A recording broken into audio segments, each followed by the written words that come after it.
Hey everybody, it's Charlie from Daily Motor, and I've been spending the last week with this 2022 Volvo XC40 Recharge. And I've been really excited to spend time with this car because I'm a big fan of EVs and I'm a big fan of Volvos. So combine them in together and you get a package that I am all about. There's been a lot that I like about this car. You all know, watching the channel, I would tell you stuff that I don't like. We've definitely had cars around here that I don't like, that we don't like, that's pretty universally unliked. This is not the case with this one. I actually think this is a pretty ideal package for a lot of people, barring one or two big, important complaints, which is kind of why I would ultimately, at the end of the day, not buy one of these. But it's very, very close. So let's get on into it with this DM test drive. First things first, right off the bat, this is something I appreciate. They managed to integrate the styling to make it look pleasing to both people who want more conventional car styling and not make it seem too cheesy either. I'm talking specifically about the grille or lack thereof. It's there as a styling element, but they also kind of made it clear that it doesn't really need to be there to cool an engine. I think that's kind of neat that they were pretty honest with that styling. Overall, the styling of the XC40 in general is quite good. I'm a fan of the XC40 and T4 or T5 powertrain as well. This XC40 Recharge, the twin motor, is kind of the top dog, if you will, in both smoothness, enjoyability, and speed. As we're about to see here in a little bit, this car is crazy fast. Despite not being a dedicated electric vehicle platform, the packaging is pretty uncompromising. It's quite good. You got a very low flat load floor, even some underfloor storage, which I like to see. Not quite as impressive as our Model Ys was, but still useful. And you get a pretty flat load surface as well, all the way into the second row when you fold it. Unfortunately, no way to fold the seats from back here. You do have to go up to the front, as you'll see in a moment. Flop these things down. Look at that, nice and flat, very usable. Do we have, no, it's just a 60/40 split fold, so you can't just fold down this little middle one. Although it looks like you got a, is this a pass-through? Yeah, it looks like some sort of pass-through. You could use if you wanted to do some skis or some long items, something like that. Before I get into the back, I do want to point out one thing that I also really appreciate about this car, and I mentioned it in the range test that you can see. We did a highway range test to sort of see if you could get the realistic EPA estimated range out of this car on the highway, which, spoiler alert, you can. I should also mention we've got a review of the 13-speaker Harman Kardon audio system as well if you want to see, so I'll put the links to all those in the description. But I want to point out one thing that's really nice about the XC40 compared to a lot of other EVs. Right here, you've got your charge port. First things first, it's handy because it's near the driver's door. So if you're getting out of the car to plug it in, right here, you don't have to walk to the other side. You get your charger. And right off the bat, you don't have to remove any sort of flap to get into the level 2 charging port. There is a flap for the level 3, but level 2 at least, you can just plug right in, walk away, you're good to go. And it does lock the charger in there. When you're coming back, as opposed to a lot of other EVs we've driven recently where you have to maybe get out the key and unlock the car manually, you can just press this button right here and it'll unlock the charger, so you can remove it, put it back on your charger holder, and then because you're not going all the way to the other side of the car, you won't forget to close your charger door, don't have to plug anything back in, charge it, close it, get back in, away you go. I know that sounds petty, but compared to a lot of other electric vehicles, especially plug-in hybrids that have the charge door on the other side of the car, it's very regular that I get in the car after unplugging the charger, realize that I have my charger door still open, have to get back, go all the way around, close it. If it's snowing or something like that, it's really frustrating. So I appreciate that Volvo has that. The other thing I appreciate, which is pretty subtle, is it's got little keyless entry, lock and unlock things on all 4 of the doors. That's, again, subtle, but something you like to see out of a car that costs $60,000. Pretty happy with the back seat space as well. The seat is set for a 5'10" driver. Good amount of room, lots of knee room, lots of headroom. Nice panoramic sunroof there. Flip down armrest. Not grippy, but not too bad. The seat's a little upright. Can I recline it? Ow, no. And not only that, but I get hit when I try to do that. So, yeah, you can't recline the rear seats. But I am pretty comfortable. I could be back here for a while.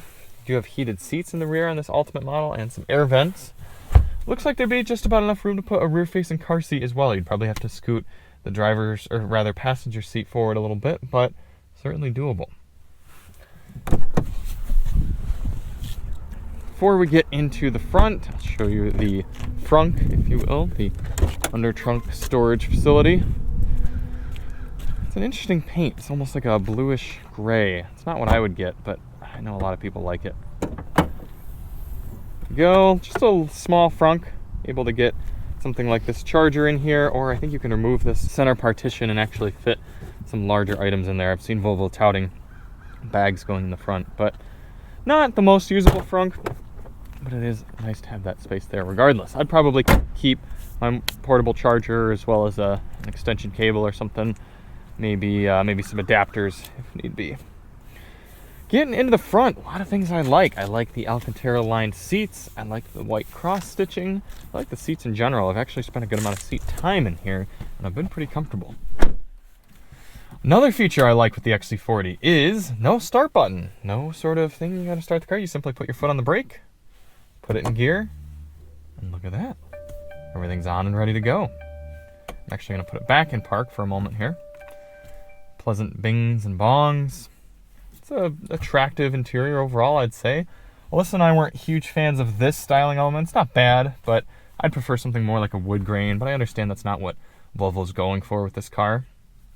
Another small complaint of mine with Volvos is they never have power-adjusted steering columns. People have told me it's a safety element. You want to be able to have that manual so that this doesn't break or something. I don't know exactly why. Maybe someone, if they care to, can explain it in the comments, but I just think once you're starting to spend about $60,000, give me a power-adjusted steering column. If a brand like Mercedes can do it, I'm pretty sure there's a way you can do it and make it safe. You do have Android Automotive in here. So not Android Auto, not Apple CarPlay, but Android Automotive. So it's actually an infotainment system running on Android. And you can put Android apps on there, installed from the Google Play Store. You've got Google Assistant, so you can do things like, what was the score of the Michigan basketball game yesterday? Yesterday, Michigan played Tennessee. The final score was 76-68 Michigan. That's what I'm talking about, baby. Go blue. You have some other things like your range estimation, which, again, another thing I like right here, shows you not only your estimated range, but a best case and worst case number as well. So it thinks I should have about 120 miles left with 66% charge. But it says if I were to drive very carefully, I could probably squeeze out 180. And if I drive like an animal, which we're about to, probably only going to expect about 95 miles of range. I appreciate that they have that in there. I think that's a smart way for manufacturers to do range. Volvo's not the only one. Chevy does it similarly, but I think a lot of brands, cough, cough, Tesla, could benefit from having a range readout a little bit more like that. Climate controls are hidden under here. Sometimes I've gotten a little bit of lag, but overall, it's fairly straightforward to use. You could do it all by voice if you wanted as well. Heated seats, no cooled seats, 3-stage heated steering wheel. If you want to see a little bit more on the infotainment, check our review on sound system. As we set off and I demonstrate the XC40's pretty darn good turning radius, we'll go over a few of the cold hard specs for this thing. Running about 400 horsepower, and I think it's something like 450, 480 pound-feet of torque or something, which are crazy high numbers for a pedestrian car like this. And we'll talk about that a little bit more out on the main road. We've got a 78 kilowatt hour battery, only 75 of which is usable. So that should get you what the EPA suspects in mixed driving will be about 223 miles of estimated range. We tested about 175 miles on the highway, cruising at 70 miles per hour, and that does actually line up with the 79 mpge that the EPA reports for this car cruising on the highway. What I think Volvo's done really well with the XC40 Recharge is kind of like the styling. They've made an electric vehicle, or I should just say a vehicle, that is satisfying for both... Oh, is this Nathan? Hi, Nathan. Volvo, Taurus looks good.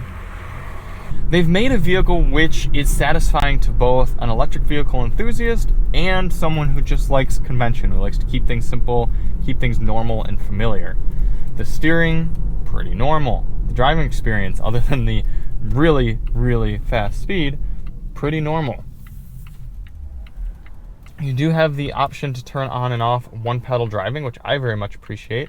I like one-pedal driving. That means when I take my foot off the gas, there's a strong regen effect that kicks in. It's not actually using the car's Physical brakes, it's using the electric motor to slow the vehicle down and take that kinetic energy we have, put it back in the battery. But if you don't like that, you can turn off one pedal drive, and then when I release the accelerator, the car does exactly what I would want it to do. There's no regen happening whatsoever. So this thing is coasting really fast right now. It's not going to feel like a gas car. It's going to feel like a car that's in neutral because there's no sort of drivetrain being spun or anything. That's really the best way to do it because, contrary to what a lot of people think, the most efficient way to drive an electric vehicle is not to have regen, but to simply coast. If I were to get up to speed here and then I have this roundabout coming here, it would be best for me to just coast like this because you're not getting 100% of your power back when you regen. You're getting, depending on the car, maybe 80% of your power back into the battery. So it's better to not expend any heat and just coast like this. And then when you have to slow down, then you apply some regen effect with the brake pedal. But in realistic driving, most people prefer to have some sort of slowing down effect. So you turn on one pedal drive, and in practice, that's probably going to end up being more efficient for you. And it's kind of just easier because you don't really have to take your foot off the accelerator ever. You just kind of up, down. You never really have to use the brake pedal if you're driving responsibly, if you will. Okay, that speed that I was talking about. No sort of drive mode or anything. Again, I appreciate Volvo keeping it simple, but when you put your foot down, this thing takes off at just about any speed and gets going really, really fast. It's satisfying. It really is. That doesn't mean it feels like a sports car. As we come around oversteer here, a lot of tire squeal, high center of gravity, more or less. I mean, the batteries kind of keep it low, but it's still sort of a tall, boxy car.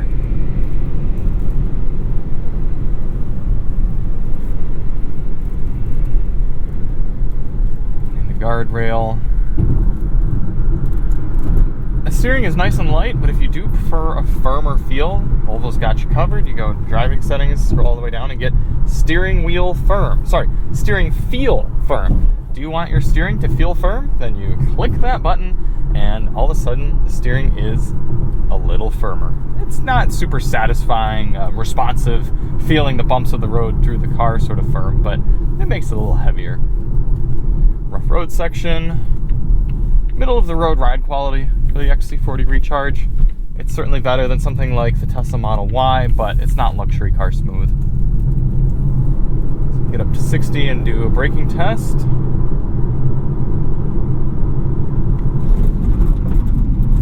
Ooh, very quick. Wow. And acceleration.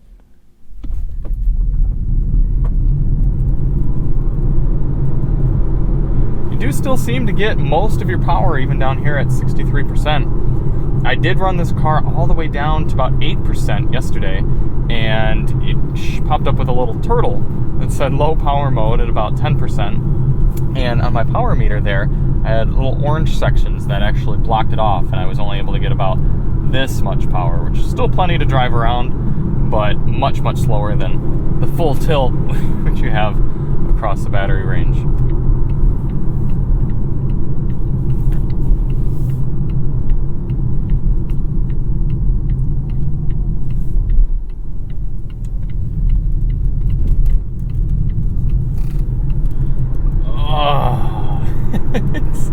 It's so much fun to drive a daily driver like this that's so fast that you can just get away from a stoplight and you're doing the speed limit within a matter of seconds. You can just zip and zoom, and it's satisfying. It really is. I love that about electric cars, and it's one of the reasons why I think electric is by and far the superior fueling method of a daily driver. Looks like we're going to get to toss it a bit here on this clean on-ramp.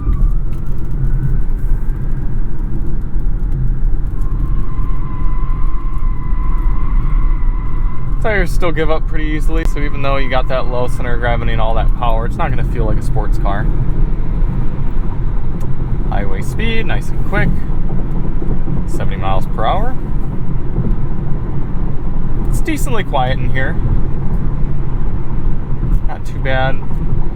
The problem is, and this is one of my largest complaints, I know it's really subtle and it's hopefully just kind of a one-off to this car, but there is a pretty annoying rattle you can hear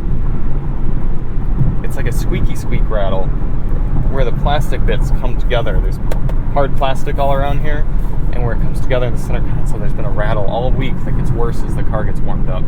That's been a bit frustrating. I hope that it's just one-off to the car that we're driving here. I have no reason to believe that this interior shouldn't be pretty well put together, because the rest of it seems very solid. Highway driving assist, let's actually test that out real quick. It's been not the most confident system I've ever used. It does like to navigate kind of off the highway a few times when you're coming toward on-ramps and off-ramps. The other thing is you do have to really give it a lot of wiggle too to let it know that you're there. There's been times I've been driving like this, just kind of cruising along the highway with my hand on the steering wheel, just giving it a light bit of force, and it's not enough. And I've been listening to music, it's actually interrupted me and said, hey, put your hand on the wheel. I'm like, my hand is on the wheel, but you gotta give it more of a force. That's something to get used to a little bit.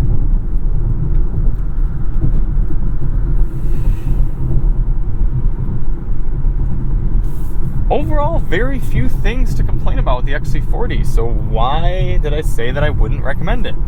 It comes down to a value proposition. For me, a car should excel in 3 areas for me to truly recommend it, say it's a good car. 1, it should excel at its purpose. 2, it should be enjoyable to drive. And 3, it should be enjoyable to own. I think this car would be enjoyable to own. It should be fairly reliable, I would think, fairly simple. A lot of the way it's built and laid out and works, it makes a lot of sense. My only complaint from that regard would be inputs for audio into the system. There's no Android Auto, Apple CarPlay. It's hard to get high fidelity audio in here, but that's a pretty small complaint, I would think, for most people. Second, I think it would be it very much is enjoyable to drive. Aside from the squeak, which I think could be remedied by a dealer, this thing is awesome to drive from a daily driving perspective. It's fast, it's comfortable, I really don't have any complaints from the driving perspective. I really don't.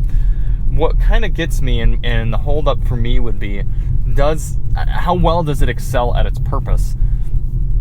It's expensive. The XC40 Recharge costs over $50,000 to start. This one we're driving $60,000. It's only got a mixed driving range of 220 miles, and it's not the most efficient. I've been averaging about 2.3, 2.4 miles per kilowatt hour, and most of that, a lot of that's been highway, to be fair, but when you're in something like a Tesla or just a lot of the other EVs, you're getting better efficiency numbers, and a lot of people they get caught up on range and they don't think about efficiency. But efficiency is what's going to actually save you more or less money when it comes to driving your vehicle. And if this has, what is it? It's like 89, I think, is the mixed driving estimate MPGe. 85. The Tesla Model Y has 127. So it's a lot of those cars, Teslas, the ID4, I think, is a little more efficient than this. The Ioniq 5 is definitely more efficient than this, and the EV6. So not only do they have larger ranges, they're also just more efficient. They're going to cost you less to drive and own, if you will. So you're getting a fairly small vehicle. It's a subcompact SUV compared to a lot of those compact SUVs that can get better range. They're just about as enjoyable to drive and be in, and they often cost less. So for this one, you're paying more for less, essentially. And if the styling does it for you, if the comfortability, the kind of coolness factor, if there's something about it that does it for you, great. But I would kind of just get a normal XC40, a T4 or a T5, because those start at $35,000. So for almost half the price of this, you can get pretty much the same interior and just have to put gasoline in the car rather than electricity, which does have its pros and cons. I don't really think the value proposition is there. And it's sad because I like a lot about this car. For me, my money would be going either to a different car entirely, or if I had to get an EV, if I really wanted to get an electric vehicle, it would be going to a different electric vehicle. And it's sad because I do really like this, but the cost is just not quite there for me.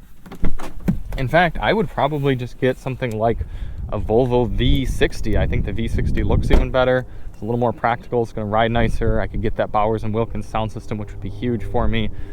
And yeah, I'd have to settle for probably either a plug-in hybrid or more realistically just the T5 2-liter turbo. But in 2022, in this day and age, for that cost, that price, I'd be willing to make that trade-off.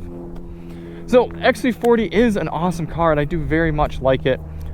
I say pass on the Recharge. It's got, if you've got one, I'm sure you love it, and I would probably love owning it too. But you really have to be in that position to kind of spend a premium to get this car. And if that's you, then hey, more power to you.